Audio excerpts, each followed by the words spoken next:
Hello. So, good morning beautiful people. Nag-live tayo sa kabilang page. Pero, ewan ko kung nakain na naman ba ng ahas yung ating vlog. For short lang yon. But this time, ulitin natin dito kay Boljakera para naman hindi niyo ma-miss ang aking alindog. Ayan, tingnan natin. Ayan, so that's my view. So I think dito sa, mukhang okay dito sa Boljakera. Kanina kasi nag-live ako doon sa kabila. 1-0 lang. But now I can see you. So, yes, beautiful morning mula dito sa aming hotel, okay, sa Monte Carlo, Monaco. So, ayan, pakita ko muna bago tayo mag-emote. Ayan. So, ayan si Mami. Ayan. Oh, ayan. So, nakita ko na kayo. Yung isang page talaga, nako, talaga naman. Anyway, na. Huwag natin sirain yung beauty ng ating background today. So, yun nga. Just woke up, mga palangga ko, a couple of minutes ago. At ine-enjoy ko yung beauty ng aking alindog. Beauty ng Monte Carlo. So, yes, look at the view. You know what? Papunta dito kahapon, talagang sabi ko, what an amazing place. Kasi, nakita niyo yung bundok yan, paano nila nagawa yan, di ba? So, mas magagaling ang mga artist nung unang panahon. Ganun, for sure, ganun din. Nag-evolve tayo. Pero, sabi ko nga, paano nila nagawa yan nung unang panahon? Di ba? Kasi yung mga structures dito, really historical. So, yun yung beauty. Ayan, palabas na si Haring Araw. Ayan, mayroon pang lumilipad-lipad. Na ibong, malayang lumilipad. Diba, ang ganmusi dyan. Ayan yung eksena. Yan pala sa baba. Ayun pala nga, nagta-trying to reconnect siya. But yes. Pakita natin ang jalindog ng Lola. Alright? Okay. Ngayon, harap natin sa beauty ko. Wow! What a beautiful world. So, yes. Ayan, thank you sa akin mga palangga na nakatutok dito. But, yeah. Ito, meron tayong kapitbahay. Pakita natin. Ayan, Ayun, siya ay may kausap. Ang kanyang jowa. So, yan ang kapitbahay. Kapitbahay nyo. Yan ang kapitbahay ninyo. Okay. So, si Ami ka ba? Ay, Ami, ikaw lang nakita ko kanina dun sa kabilang page. Yeah, it's amazing. Sabi ko nga kanina, sige magkwento ako bago kami mag-breakfast. Sa maga ako nagising kasi 7 o'clock. Sabi namin, huwag natin sayangin yung panahon. Talagang bawat minuto dapat enjoy natin yung place.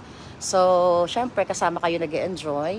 At, this is the best place na, lahat naman best. Lahat naman ng lugar, kahit sa Pilipinas, ang daming amazing place. Pero masasabi ko, ako sa personal na experience in traveling, this is the dream come true place talaga.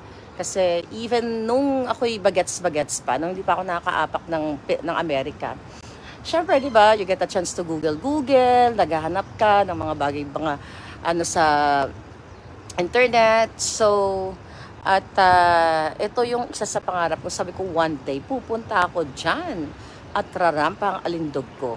At sabi ko, gusto ko makita yung mga barko na yan. Yan, mga yate na yan. May barko, barko, ayan. So, siguro pag may in the future, baka pwede tayo mag-cruise pag magkaroon na naman ng panahon. And yeah, pag mayroon kang kakayahan to travel and to visit Monaco, bakit hindi? Hindi naman kailangang mayaman ka para ma-enjoy mo ang place na mga yaman-yamanan like me. Diba mga palangga? And also, sabi ko nga kanina, sabi ko sa anak ko, tingin-tingin kami dyan. Sabi ko, alam mo ba anak?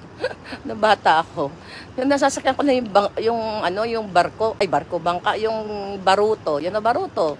Diba? Minsan butas pa yun, tatapalan mo ng ng alkitran yung puwet ng bangka. Diba? Nung bata ako sa probinsya yon. So sabi ko, ayan, eto na ngayon nakikita nating bangka. Diba? It's so bongga. Although sa Amerika, ang daming mga yating ganyan. Pero, ang masasabi ko talagang, nakita niyo structure, tingnan mo palangga. By the way, yung kaalaman lang, yung gumawa nito ng original structure ng Monte Carlo, okay, ng hotel ko, nasaan kami ngayon, ay ang gumawa din ng Eiffel Tower. Yun ang sabi sa amin ng nag-tour sa amin, sa aming hotel. So, yeah. Google nyo na lang, sabi ko nga, dahil hindi ko naman mabigkas yung Francois. Magkamali pa ako. I have a lot of kalokohan stories pagdating sa sa mga pagbigkas at natatawa sa akin yung mga Francois dito. Pag ginagaya ko sila pati yung mga ko dito, mga alalay ko. Mga alalay ko pinagtatawanan ako, hindi daw ba ako nahiya? Hindi, no, naaliw nga sila sa akin. Gusto nga nila yung personality na ganito, minsan-minsan lang nila nakikita.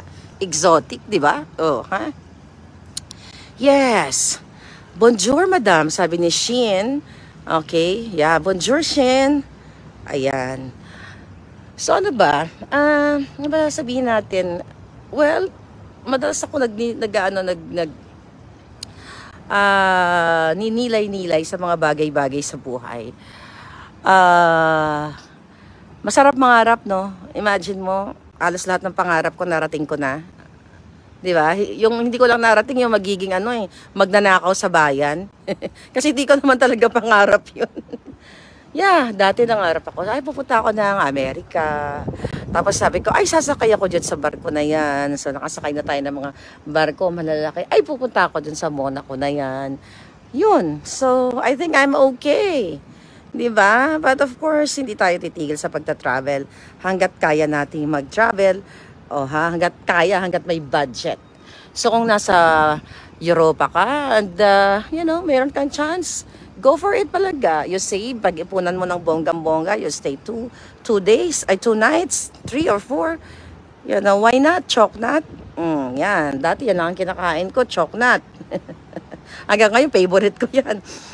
Choknat. Tapos kanina, actually, napicturean ko. Kahapon pala, binigyan kami ng, yung mga chocolate dramatization sa bed mo, may mga ganong. Oh my goodness, look at the beautiful Ayan, sumikat na yung araw, mga palangga. Isabay natin yung araw sa alindog ko.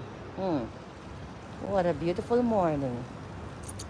Yeah, so again, ang daming realization. Parang mataba yata yung angle ko. Dapat ganun. Minsan sa picture, parang sabi ko sana ako, ano ba yung picture ko? Mukhang busog na busog. Ang gulo na natin. Ayan.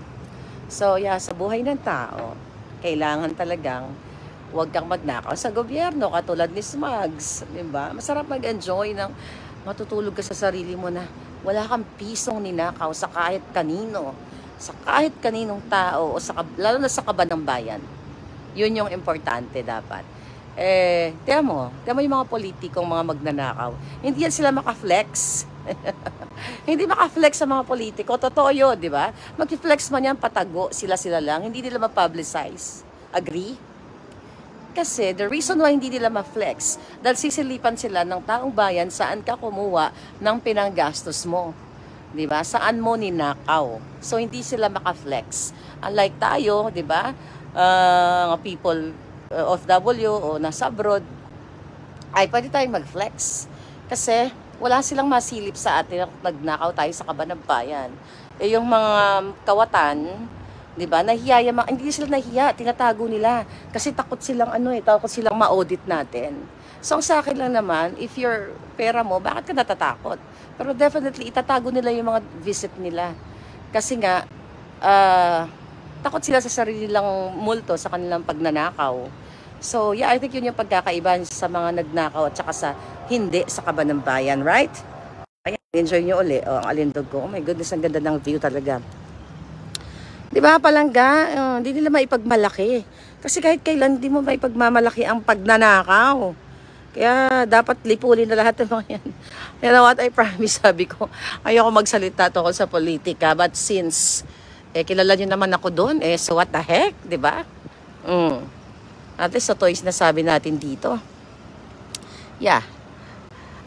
So magbe-breakfast kami palangga. Magbe-breakfast kami dito sa hotel. Tignan natin kung ano yung mga nakahain para sa amin. Alright, what a beautiful morning. Ayan, oh. Oh my goodness. So gawa muna nga ako ng reel para naman kakabog-kabog ako.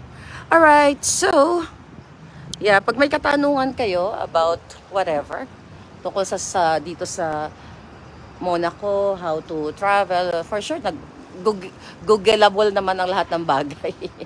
Googleable. Oh, pero sobrang swerte namin dito sa ano na to, sa trip na ito. And yes, I'll talk to you later mga palangga. Bye-bye. Mag-breakfast na kami. Thank you.